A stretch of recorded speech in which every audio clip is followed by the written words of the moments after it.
Hey everyone, welcome to the Houndations podcast. I'm your host, Tony Peterson, and today I'm chatting with my good buddy, Bob St. Pierre of Pheasants Forever. You guys know how much I love pheasants, but my guest today might actually love them a little more than I do.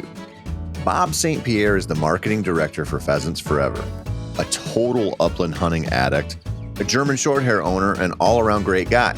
I always love talking to Bob, who also happens to host the Pheasants Forever on the Wing podcast. Today, we cover all kinds of good stuff related to pheasant hunting, young dog development, how wrong Stephen Rinella is sometimes, and a whole host of other good stuff. So buckle up because it's time to start.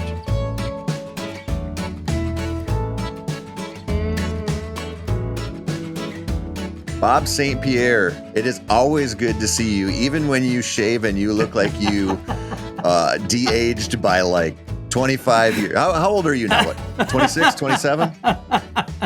I'm looking forward to turn 30 later this winter.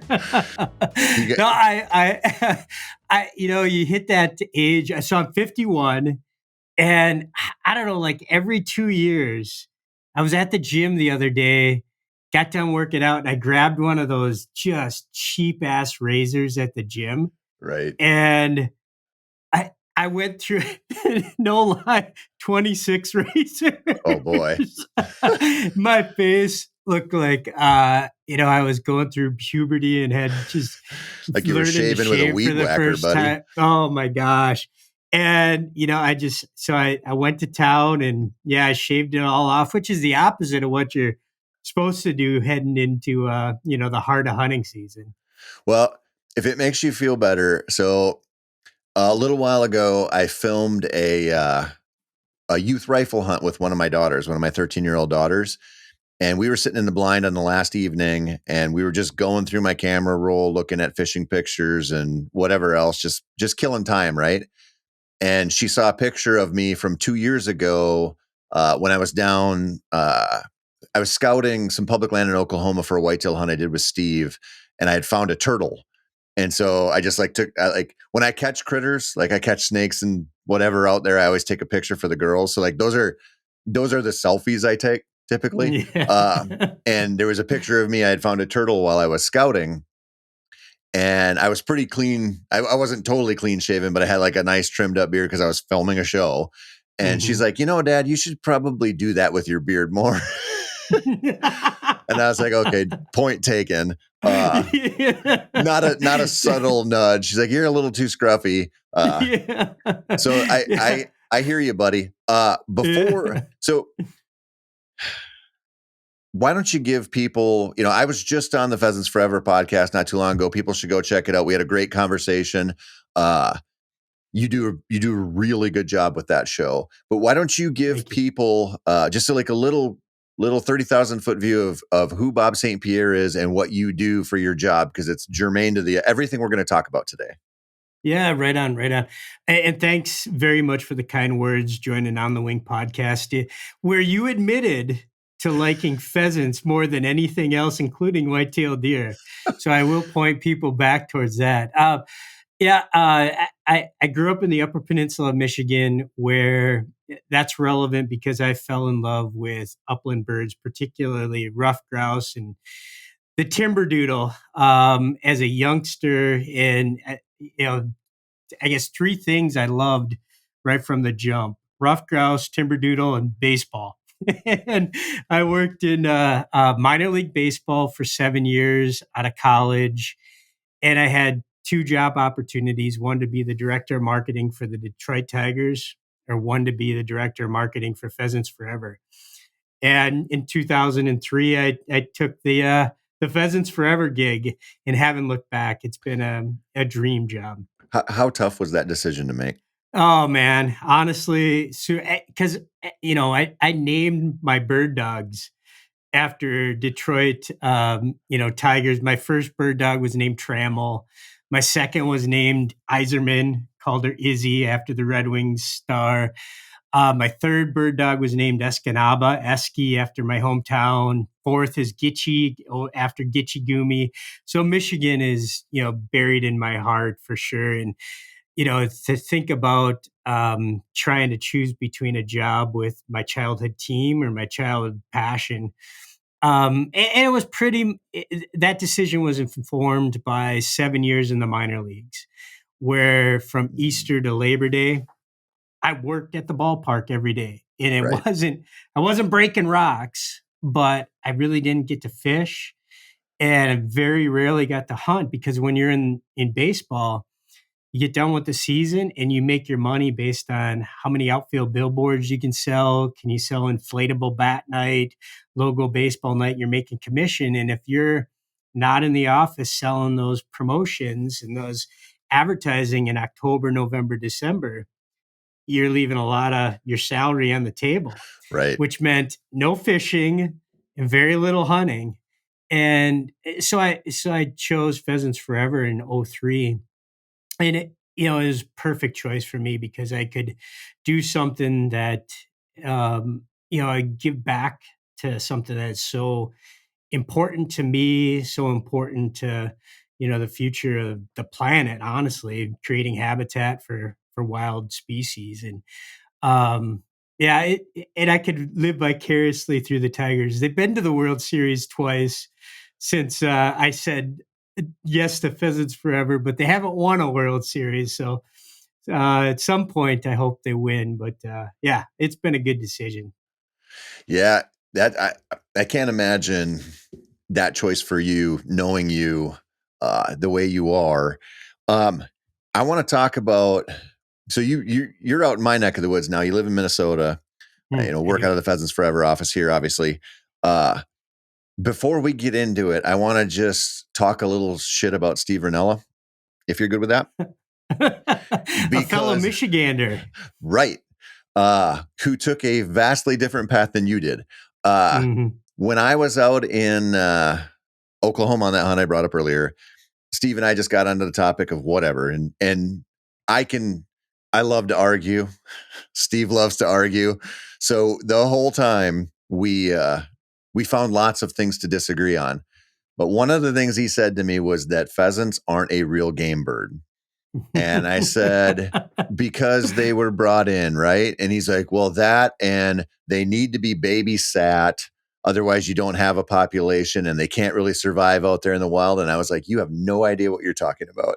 How do you feel about that?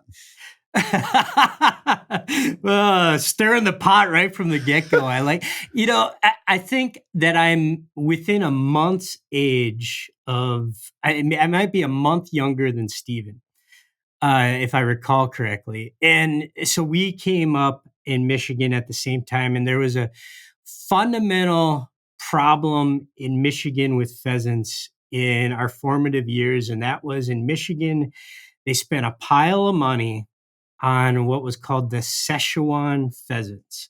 And it was Right. billed to Michiganders as this bird that could live anywhere and it was going to populate, from the suburban area of Detroit to the Northwoods of the Upper Peninsula. And it was super adaptable and was going to live in the grasslands and it was going to live in the woodlands and it was going to be all things to all people, bird hunter wise. And nothing could have been further from the truth. It was the biggest waste of money. The birds never took off. They never took a foothold. And the money, if I recall correctly, this is before my time at Pheasants Forever, but it was such a disaster that the Michigan DNR kind of bailed on that concept and donated the money to Pheasants Forever back in the day and said, go do some good work on habitat, because that, as always, Right. is the right thing for wild populations. And so I think back to that and I think about, the combination of Stevens, thoughts on pheasants and his, is disdain too strong of a word for his perspective on dogs? And I think, I know. What's yeah, up with that, dude? he wasn't set up to Right. like bird So hunting, and he's got a negative perspective. 100%. In fact, I invited him out for a late season hunt. I was like, come on out and I'll show you a real pheasant hunt. He won't do it. But it would be great. because it would just be fun. It's that mentality has even infected his oldest son, who I had a conversation with recently out there, who also told me the pheasants weren't real. He actually told me that we couldn't be friends because I like whitetails and I like pheasants. I was like, we weren't going to be friends anyway, buddy. But I want to. So those Szechuan pheasants. I want to get back to that story for a second, because was there? I'm not that familiar with that story in Michigan. Was there like a case study somewhere else where those birds had really taken hold in a similar environment or similar, like, no? I don't know. I mean, this is circa 1987, Oh, so I'm right. 14 years old and I'm watching through Michigan out of doors television and Discovery, the old school outdoor programming in Michigan. And, they had really hyped it up. These Szechuan birds are going to be coming to everywhere in Michigan and they're going to be fabulous. And by 2 years, they had thrown in the towel and nobody'd ever seen it. I mean, I think they essentially fed every hawk and coyote in the state of Michigan these Szechuan Right. birds, and nobody got to experience them with their bird dog. So I don't know if there was any research or what kind of research was done to make the DNR believers in it. I can just say it tainted my view, and I'm assuming that it tainted other people's view, including Steven, view of pheasants Right. as a legit game bird, because these Szechuans just weren't the real thing. It sounds like somebody in the mafia got a line on some game birds. Or they're like, hey, I got a guy and I got this connect over at the DNR. I think we can siphon off a bunch of this state money and whatever. Uh, that, that's an interesting. So when you talk about something like that, the messaging now from a lot of conservation orgs, like the one you're involved in and many of them, we kind of used to be way more comfortable moving animals around and moving fish Mhm. around and just trying things like that. And you think about it, you're talking almost 40 years ago now for that failed experiment. And when you bring up 1987 as a year, the first thing I thought of is, I remember, so I was 7 at that time. That was the first year that my dad drew a turkey tag in Minnesota. That was when we just started to get this sort of viable hunting population. I can't remember when the first season, when it was 80, 81 or 83 or something, but it was, back then you had a draw, obviously. You could only hunt till noon, had a 5-day season or whatever it was. Like, it was a very, very limited opportunity thing. And those birds had come up from, there was a trap and transplant thing from Missouri. And I actually think we traded them grouse for it. Hmm. Something like that. And that used to be sort of the MO of a lot of state game agencies. It was just like, we weren't paying attention to the invasive species thing. There wasn't maybe quite the emphasis on habitat and that connection to viable game populations. And so that was sort of a thing that happened, was like, let's just try this, put this critter on the landscape, put this fish in the water, just see where it goes. And we have learned a lot, right, since Yeah. then. And Yeah. now, who knows, maybe in 40 years, they'll look back on this and go, habitat wasn't the answer. But it sure seems like with a lot of these critters, you can watch, you know, locally, like a micro example, or you can go macro and go, pheasants are such a great example of this, and quail are too, where it's like, it sure seems like the connection between having a whole bunch of these birds around year after year, surviving bad winters and predators and good years and wet years and everything, is just the right habitat. Yeah.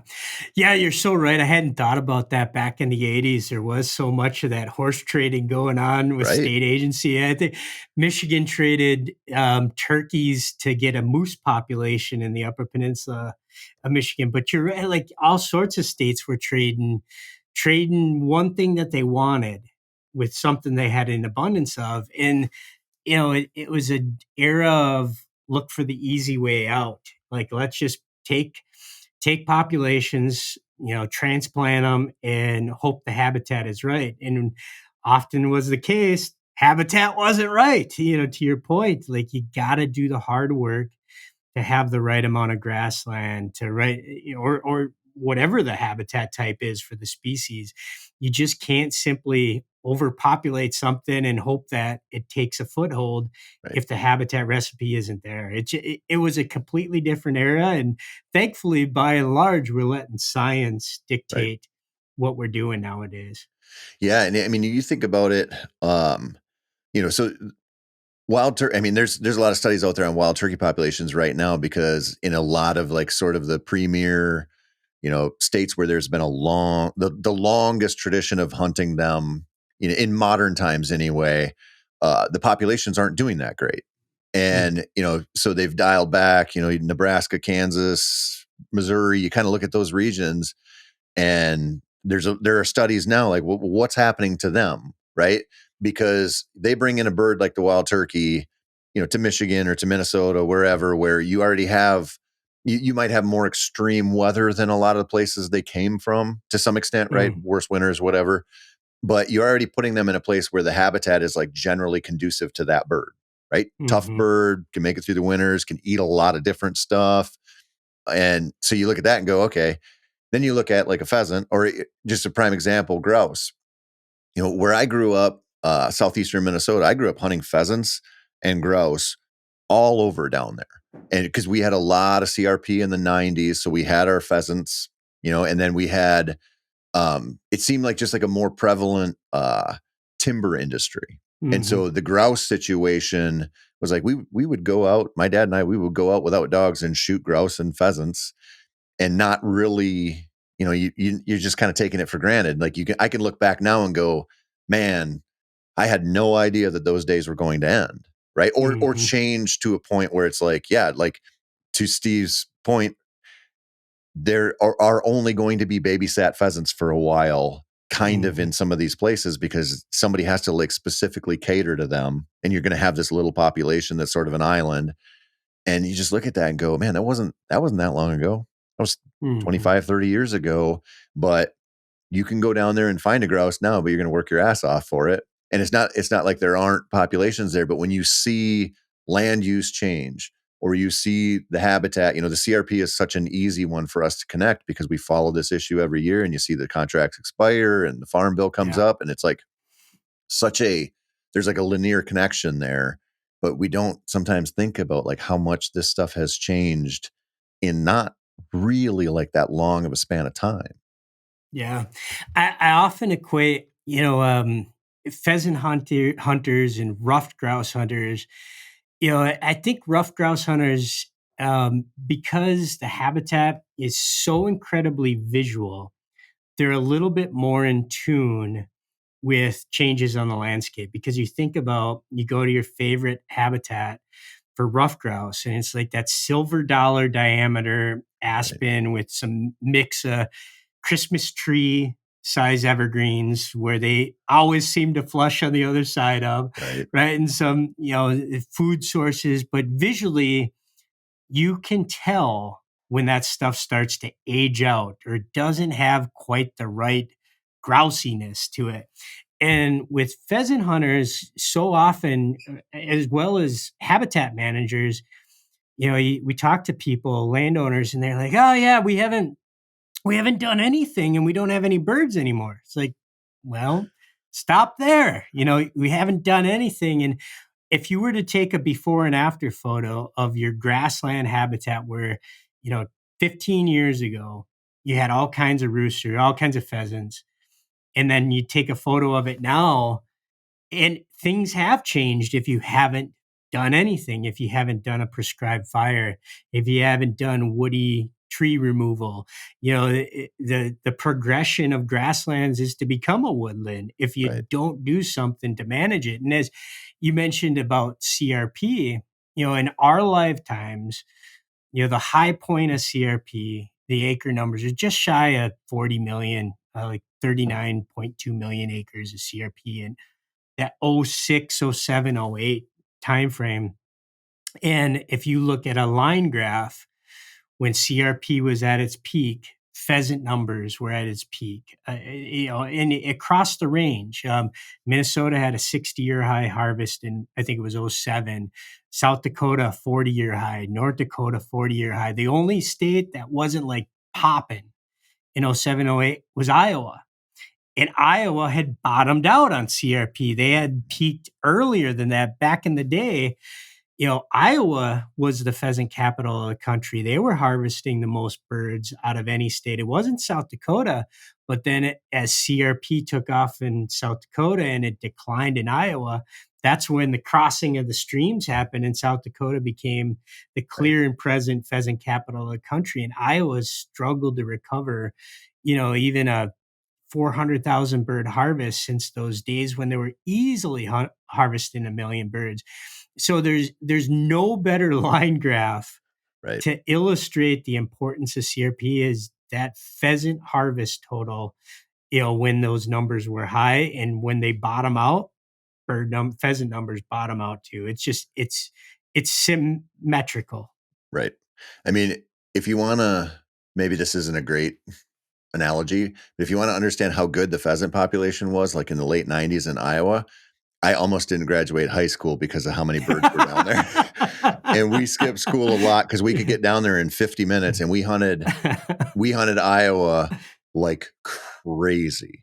And it Yeah. was just incredible. And I would say this, I feel like Iowa has come back to some level, at least, and it's Mm-hmm. totally anecdotal, right? Like where I hunt, there's definitely wild roosters to be found. It's Mm-hmm. it's not what it was, and we were hunting in eastern Iowa, which is a totally different thing back then. I want to back Mm-hmm. up a second. I want to ask you a question. So you made that joke about grouse getting up on the other side of a pine tree when you're walking through a Mm-hmm. spruce tree, whatever. Yeah. So when you think about like pheasant hunting, if you're walking the cattails, whatever, and there's like a willow thicket or a dogwood thicket or something, Mm-hmm. they'll get up on the other side and you're always like, well, yeah, they ran through, they hit some kind of soft edge, sat there, we kept coming, dogs kept going, and that's where they took off. And it seems like you're like, I can make that connection. With Mm-hmm. grouse, when that happens, I've started to think about this a lot. So when I sit on tree stands, which I do all fall for whitetails, a lot of times owls and other birds of prey will take an interest in you. Mm-hmm. And it's because you're sitting up there and there's like little movements, right? And so they're like, they see your hand move or your hat move or something. And I've had a lot of birds of prey over the years take a little, like, come in and take like a close swipe.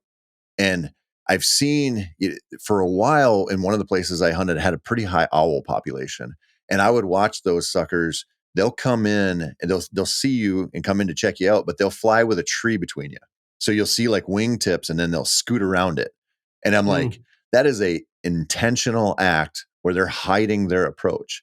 And so I Mm-hmm. wonder about it, like, and so we look at predators like that and we go, yeah, like they're kind of calculating. We give them like a little more mental horsepower credit than we do prey animals a lot of time. Like you think about, I always joke about grouse. I'm like, grouse and cottontail rabbits are like the candy bars of the outdoors. Like everything Nature's eats chicken them, nuggets. dude. Everything eats them. They're easy to kill. Like you can Mm-hmm. just about scare a rough grouse to death, right? And a cottontail. But I Mm-hmm. wonder if there is like a certain percentage of them that in their little brain have figured out that if I get something between me and the danger, I just have a better chance of getting away. Do you think that's real or you think that's total bullshit?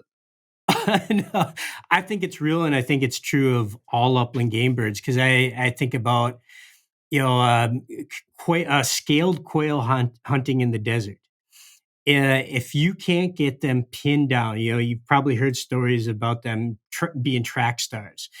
If you can't get them pinned down into a clump of grass or get a dog on to get in front of them to point them, those sons of guns will get to a mesquite. They'll just run till they get to mesquite and then they'll flush out the backside. So, I mean, whether pheasants too, I mean, you Right. witnessed it with like, there'll be one eastern red cedar in a sea of grass. And the rooster that I run pointers, my dog will be point, relocate, point. And I think I'll get to it, and that son of a gun rooster will flush on the backside of an eastern cedar. You're like Yep. trying to look around like you were. So I absolutely believe that's true. They know exactly where their escape routes are, and they put their one mission in life is, well, two missions in life, to reproduce and survive. So they know how to survive. They know that if they can flush on the other side of a evergreen or flush on the other side of a patch of mesquite, by golly, they're going to do that. They're going to do it. I mean, that's, you made a joke earlier about when I was on the on the Wing podcast, and you guys asked me, about deer hunting versus pheasant hunting and what I would give up if I had to give up one. And I like begrudgingly said that I think I'd give up the whitetails, because the pheasant hunting to me is my favorite thing that I do every year. Like I love to hunt lots of different stuff, but for myself, when I'm just like, if you were like, you can spend tomorrow doing something that you love, what's it going to be? I would pick, I'm going to unload my dogs and I'm going to go follow them around for roosters every freaking time. And one of the reasons is what you're talking about there, where, you know, grouse will run, like you mentioned, scale quail. There's these birds have like different methods, right? Mm-hmm. Even a woodcock. We filmed a woodcock running one time, and people are like, "Woodcock don't run." I'm like, "Well, that one did. I don't know." I found one that did. I'm guessing he's not the only one, but Right. they're not doing what a rooster's going to do, right? But my thing with them is there is no question in my mind when I go out there that those birds not only know where I am, Mm-hmm. but they know different ways to try to get away from me, and their last resort is to fly. And so Yeah. they're like, I just love that there's true intention on their part to like, I'm going to hide first, and I'm going to try to hide really well, and until I run out of space, or you sneak up on me, or I hit that little drainage or something that I don't want to cross, then they're going to fly. But they, Yeah. and when you get them on public land, like I know you hunt public land like crazy, we hunt some of the same stuff. It's like those birds figure out multiple different ways to make it work, and Yeah. they get you a lot. And I love that they're just good at that. Yeah, and the other thing you said is you brought the dog into the component when you were deciding between whitetails and pheasants, and I totally agree. I think you said something to the effect of you just nothing is so rewarding as being able to hunt birds, hunt pheasants with your dog, and you learn so much about the game, the habitat, and your dog, that relationship. And I totally agree that when you boil it down, here you as a human being, you're in partnership with a canine, and you live all year long to create this bond and to train. And on Saturdays and Sundays, you go out there with the rest of the weekend warriors to test your mettle against these wild birds with your canine best friend. And, unfortunately, our dogs don't live forever. You have to repeat this process every 10 to 15 years. And when you strike magic at that 6 to 8 year time frame Yep. and it's all working, there is nothing as sweet when you have a dog in its prime and you're healthy and it's a beautiful golden 40-degree autumn day, and you're just it's like a symphony, Right. you and your bird dog hunting the cover in search of these birds. And in many places, unlike deer hunting, it's not one and done. Right. You can achieve that success and like, let's go get it again, buddy, that was Oh, awesome. right. I mean, so you brought up something there that I think is like, so we all talk about like the teamwork aspect, right? Like you're working Hmm. with your dogs. Like, I mean, you're running pointers, I'm running flushers. Your dogs are going out and doing their job. You're doing your job coming up there, and it's like a back and forth thing, but you're still working together. On my side of things with flushers, like the eye contact, the back and Mm. forth, like the everything is like there is you're almost continually reminded whether your dog's working with you or against you. Or like I shouldn't say that, working with you or for Or themselves. for themselves, Right. yeah. And Yeah. so, I cover a lot of training stuff on here. Just interviewed Josh Miller, great trainer. People are always like, I want a really well-trained dog that's a badass hunter. It's like, yeah, everybody does. But Mhm. that development of that teamwork aspect, which is why, like guys like Doc and some of these other guys talk a lot about establish that eye contact right away, get that Mhm. puppy like to look to you, and then they'll return that favor eventually. And you start that young enough. And there's no like there's like no training replacement for that last part, right? Like it's more Mhm. time in the field. And, you see this a lot with people who just either don't have the time to hunt with them as much, don't really, like I know you hunt everything you can with your dogs, which I think is crazy important, right? Like Yeah. I'm taking my dogs this weekend. We're going to hunt some grouse and we're going to hunt some woodcock and we're going to hunt some ducks in between some deer. And, it's going to be short stuff, right? Like an hour or two here or there. But all of that time with those dogs, especially if you're running a young dog, you start to build up that rapport with them. And so we Mhm. kind of look at it like they're that tool, right? I'm going to take them to South Dakota and they're going to flush a limit for me and I'm going to kill it for 3 days in a row with my buddies. I'm like, that's great. But the more that you do with them, no matter what, just like the shed dog thing and everything, is you start to read that dog, but that dog starts to read you too. And so you start to get to that point where it's like, you can see this if you hunt with people long enough. Like if you have really good hunting buddies, you don't have Yep. to talk anymore. Like I've got a couple buddies, we'll wade into a slough together and we kind of hunt independently a lot of times. Like they'll take one side, Mhm. I'll take the other, but we don't have to whistle back and forth. Like if I see my buddy hustling up here or going down this point or whatever, I'm like, I know what he's doing. And it's just like this fluid thing. And like you said, when you get a dog with enough reps under its belt, and then you go out there and they're of the right age where this is like fifth, sixth, seventh season, whatever. And it's like, just like automatic, man. There's nothing better. And I always tell people that, like, I know you hunt a lot of the cattail slough stuff that I do. You do a lot of late season stuff. To me, when I get a prime age dog, which my old dog has aged out and my young dog's 4 now. So she's bumping right up on it. I Mhm. can walk into a cattail slough in December and I don't have a plan in mind. I'm just like, I'm just going to follow you. And if I'm hunting by Mhm. myself, I can let that dog just dictate the pace. You go where you need to, you smell where you need to, because they're going to work into the wind. They're going to do certain things. And you're like, I'm literally just like, now you drive. Right. And it's like, there's nothing freaking better.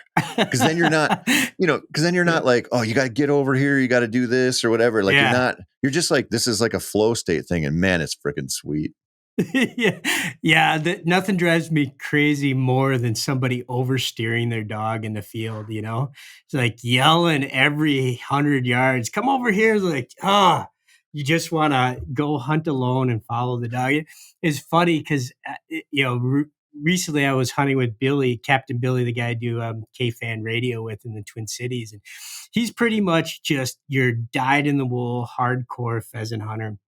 And I was running my 1 year old short hair and she ran through some pheasants, just blew them up. And he's giggling. He looked at me. He's like, "You think it's hard on that pup that you keep changing the bird she's chasing?" I'm like, "Yeah, it is. She's 1 year old. And last weekend we were hunting woodcock and grouse. And the week before that it was sharptails. And Right. now we're hunting pheasants. And, she's 1 year old and she's blowing things up." And I was like, "Yeah, I sorry about that, but yeah, it's gonna be like that for a little while, but eventually that versatility is gonna pay off. Right. She's gonna be able to read the cover. She's gonna be able to ascertain the different species that I'm putting her on, and yeah, there's gonna be some pickup, some hurdles, some potholes, but in the long run, she's going to be a more well-rounded dog. Right. Once she hits 4, 5, 6, in the prime of her years, no matter what kind of cover I put her on, I think, based on my experience, I'm going to have well-trained dog on any variety of upland birds. Right. And a 1 year old dog making a mistake out there like that. I'm taking my kids has taught me a lot. Training dogs has taught me a lot. Me being sort of a dumbass has taught me a lot. Like I think about that stuff. So you think about that and you hunt a lot. So you look at Mhm, that and you go, that's a mistake, whatever. Like it would have been better if she had picked up those birds and locked on point. She didn't. It's a mhm, mistake, right? mhm. Where that stuff gets a little bit gnarly is when we like put too high of expectations on it and we put too much weight on that. And that's so this goes back to, you talking about woodcock hunt, grouse hunt, whatever, like whatever there is, you'll hunt it with that dog. That dog's going to get those contacts. That dog's going to learn to work with you in different environments. It's going to have that been there, done that mentality. It's going to get there.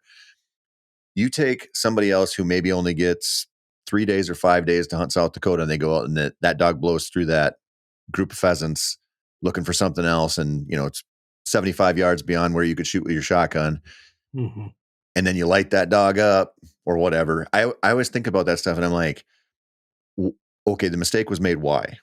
Why did that dog? So in your case, that dog's young, right? It's excited. Mm-hmm. It's been whatever. Like it hasn't had a million pheasant contacts yet to know that thing. Hasn't Right. slowed down, hasn't hit the governor yet, whatever. And so I always look at that and I go, it's just what happens, right? So Yeah. what happened to have that mistake made? Because I think about that, every single season I go out there, my dog will get birdie and a rooster will get up right in front of me and fly away, and I'll empty both barrels and that bird will be fine. And I'm like, what was that mistake? Right? Like what was that? Like I will never Yeah. forget when I took Sadie, my pup, on her first pheasant hunt. So Luna was still hunting then. And I was like, man, I would just like to get one good flush with her, kill a bird, and I'll consider it a huge success, right? We walked into this slough that I love in Western Minnesota. She flushed a rooster like 20 minutes into it. And that sucker, I knew it was coming. That sucker got up, flew straight away, and I missed with both barrels. And I was like, not super happy with myself. Went a little bit farther, flushed another rooster, and I did one of those things where I hit it and it went out into the middle of the slough and went straight up and then fluttered down. Oh yeah. And so we got in there and it was wet and chaos and there was birds getting up everywhere. And I think about that and I go, I walked into that slough thinking like, this dog's going to screw up. This dog's going to make the mistakes. And me, who's been pheasant hunting since I was 11, made two big bad mistakes right off the bat. And so I always look at that when you have a young dog like that, or even an older dog, right? It's like, why? What happened? So if you have a dog that's burning through those birds at one, whatever, it's going to learn. Like Mm-hmm. you're going to get, Mm-hmm. there's nothing, you don't want to punish that dog for that. If you have a dog that's still doing it at 5, you made a mistake. Yeah. So now why? Like, why is that dog? Is it not getting the contacts? Well, maybe you should try to dial into that woodcock migration at home, even though you love pheasants or, doves or whatever. Like just there's a reason for that stuff. And it's usually our fault. But it's like Yeah. it's easy to offshore that blame pretty quick on a dog because that dog can't really talk back. Oh yeah, you think about, the whatever 10 hours, 15 hours, drive that you made to South Dakota, the couple grand you spend, the buddy that's watching over your shoulder and, your dog goes in and blows everything up. And you're like, it's easy to see how you put the pressure on the dog because you got the pressure on yourself. And to your point, like you gotta take a step back and okay, you're gonna know you're gonna have pressure on that South Dakota trip. Like spend a couple $100, go to the game farm then.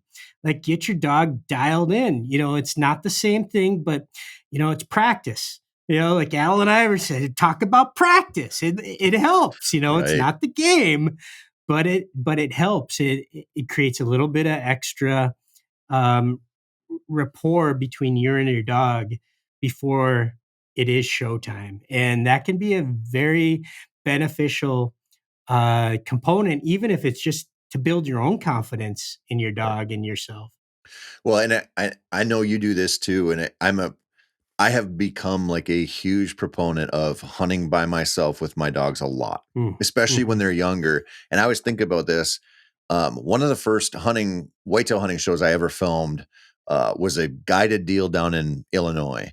And I was contracted through Bowhunter, went down there, and there were 15 guys in camp. So there are 4 of us for this kind of media hunt thing, and then 11 dudes from New York who were on this, big deer paid hunt in I think it was in Pike County, but one of the premier whitetail counties, whatever. Hmm. The weather was tough, the hunting was tough, but people were getting some opportunities. And I remember one guy came back and his arrow was muddy, like 12 yards down the shaft, right? And he said he was walking in and he had an arrow knocked and he slipped and pushed the arrow into the ground. And I was like, that's bullshit. You missed one. Mhm. and you don't want to talk about it, right? And I remember Mhm. thinking like okay, there's like a vast array of experience here just in this group of 15 people. Some people have been bow hunting all over the world. Some people are like this is like their kind of first time, but the ego aspect of being around a bunch of people where like the Mhm. expectation is you paid a whole bunch of money and you want that success bad, that's immediately going to have you making more mistakes because of that pressure Yeah. thing.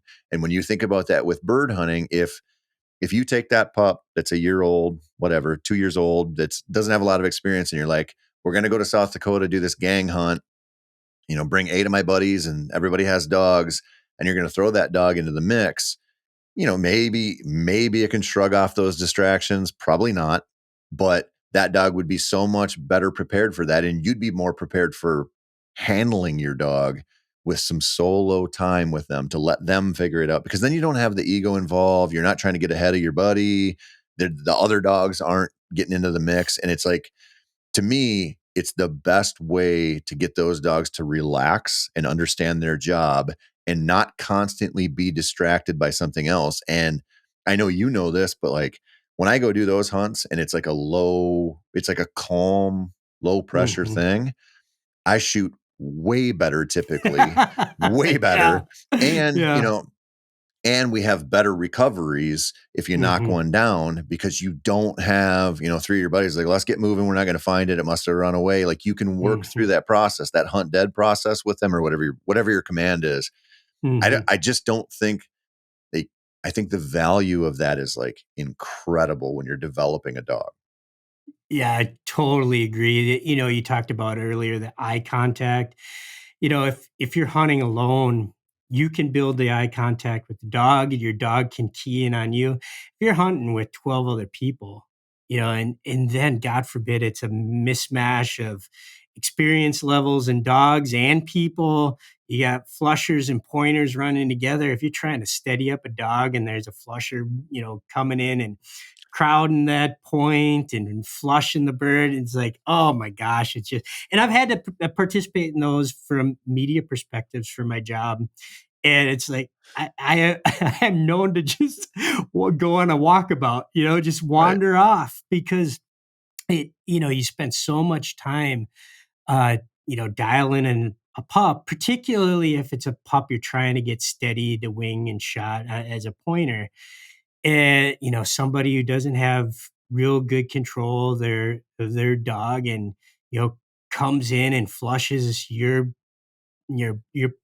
bird that the pointer is pointing, and then all of a sudden it just deteriorates a lot of training that you've been putting in on that dog, and it's can be a really frustrating situation. So when possible, like you say, from a relaxation perspective, I I definitely adhere to go hunt by myself, Right. hunt quiet, enjoy the experience, and just I'll have way better success rate. Well, and the hunt quiet thing is important too. Like, I mean, I have a really good buddy. He's into Goldens. He's always had golden Mhm. retrievers, and we used to do a lot of late season grouse hunting.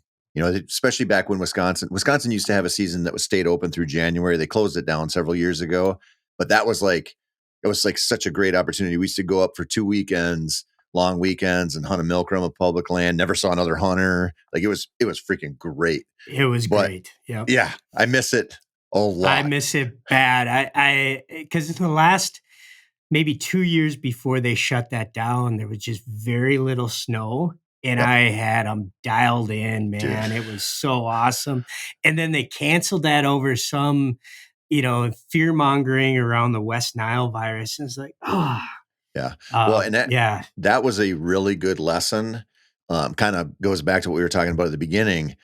When they were kicking that around, they did that as like it was like optics, right? It was like a PR Hmm. move to like, we're doing something. We're going to take away this month that almost nobody participates in. Like if you go hunt it, you see that there's just like in January, there aren't a lot of people out there, but they could show they were doing something. And when when you're facing an opportunity being taken away, on the like the reasoning of the, the population is not doing that well, so we're doing this for the resource. There usually isn't a clear cut case to bring it back. So it's usually like, we're going to take this away. Like Minnesota moose was another example of this, right? Like when I was growing up, you could draw a once in a lifetime moose tag, and that was like a big deal. Mhm. When that population started going down and they were talking about how they were going to maybe like suspend the season, I was like, if this goes away, we will never hunt moose again. And it's been Mhm. true since then. And I don't see that coming back. That Wisconsin grouse season, I was like, what if the population comes back? Are we going to get this back? And we never will, probably. Mhm. And we have, it's been gone for several years now. And so I always look at that when we like we're big into the resident non-resident fights and all that shit that's going on, and the state going to a draw, and over the counter tags going away. And I'm like, you guys got to be careful what you wish for, because if you're comfortable taking away my opportunity because I live across state lines, you're next. Like Mhm. something that you love could go away and it will not come back. And so you see this a lot. There's like a lot of myopic views. We look at, like, in the deer world, people look at it like, my farm is this. They do this on my farm. And it's hard to like think about it in a grand, like a whole state or even like a whole region type of thing. But that's what they have to manage to. And so when you're like, well, I don't care if they take away trail cameras on public land because I don't hunt public land. And it's like, well, okay, well, if they're not fair chase here, they might not be in private land in 5 years. Like if you're like, this thing could go away and I don't care, I think we just have to be super careful about that. And you see that with stuff like that. That Wisconsin late season grouse hunt was freaking awesome. Like that was Yeah. such Yeah. a cool experience, and it hasn't been replaced by anything, and it's not coming back. And it's like, I don't know, there's a shitload of grouse over there again. Can we have it? Yeah. There is, and it relates back to let science lead the way. If Mhm. it is truly, a disease, then let's figure that out. Let's not make a 1 year blip be the cause for ending opportunity. And as it turns out, like you said, Wisconsin's grouse numbers have surged back up, and it might be more complicated than, and I remember the news stories, one of the commissioners in Wisconsin, oh, yeah, just only people out there, people driving around shooting them out of trees as they're eating buds and in the evening. It's like, that's not what I'm doing. I'm Right, coming over every weekend because it's the only thing around here that's open. And if you put in the time and you bust your butt, because when there is snow, that's a hard ass hunt. right. But it is so But it's awesome. rewarding when you get that, great big heavy plumage rough grouse, on January 10th. It's like, heck Right, yeah, I did this. That right, was amazing. And like you said, that opportunity's gone and it's probably not coming back. right. I totally got off track there. My buddy who has the Goldens, when we Yeah, used to the do that silent. hunt, uh, he would have to yell at them a lot. Mm, And you'd be in the North Woods that's like pin drop quiet, because a lot of times it's not very windy that time of year. You have that snow.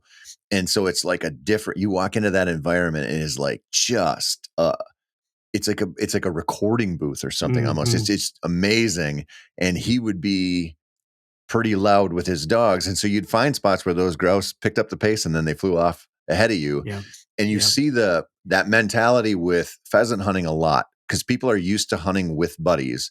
And I Mhm. think they kind of look at it and go, we can't really be quiet when there's 5 of us getting out of the trucks and letting the dogs out and everybody's got a whistle and everybody's doing that. But I'm like,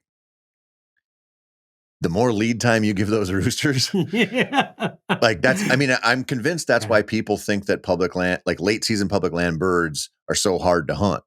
And it's Mhm. like, well, yeah, if you make your presence known, and in some situations you just make a lot of noise anyway, so you got to figure out where, like where you're going to hit that little edge or something we were talking about, where they're going to Right. hold up, or like how are you going to work that? But the more noise you're making out there, just like, you're not helping yourself at all. Like you just got to Yeah. try to be quieter.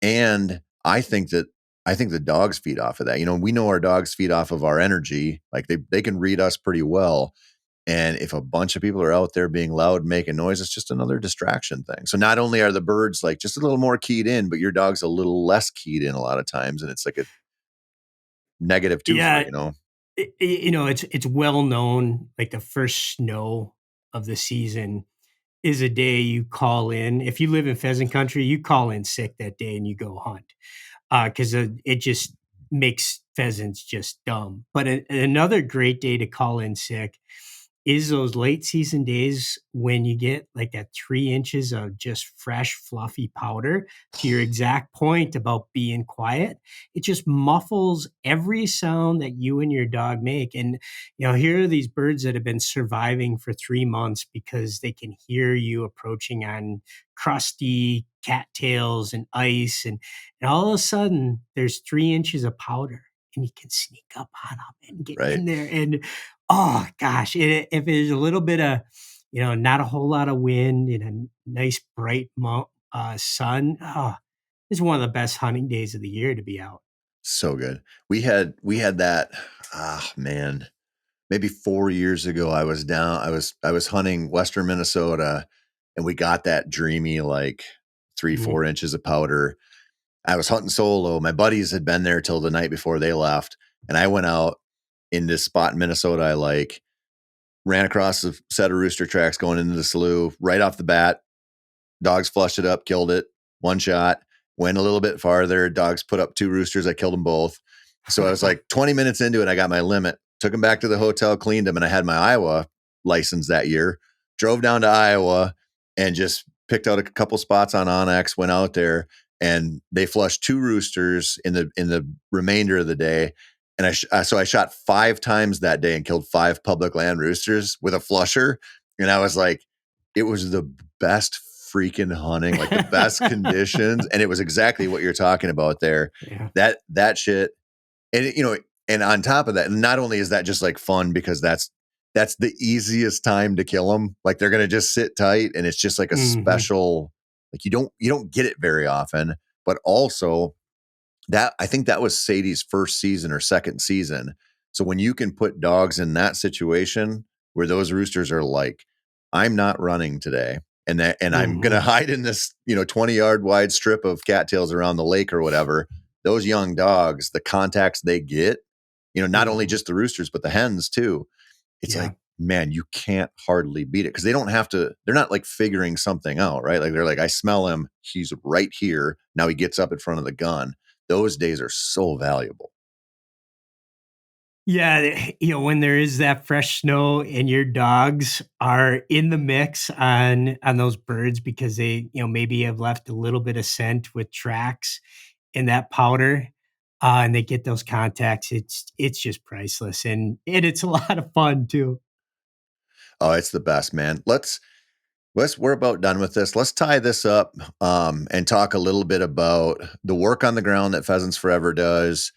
Uh, how can people help? How can people pay attention to this stuff? I know you guys are always asking people to reach out about farm bills and things like that. What do we have going on right now that people listening could maybe help out with some pheasants?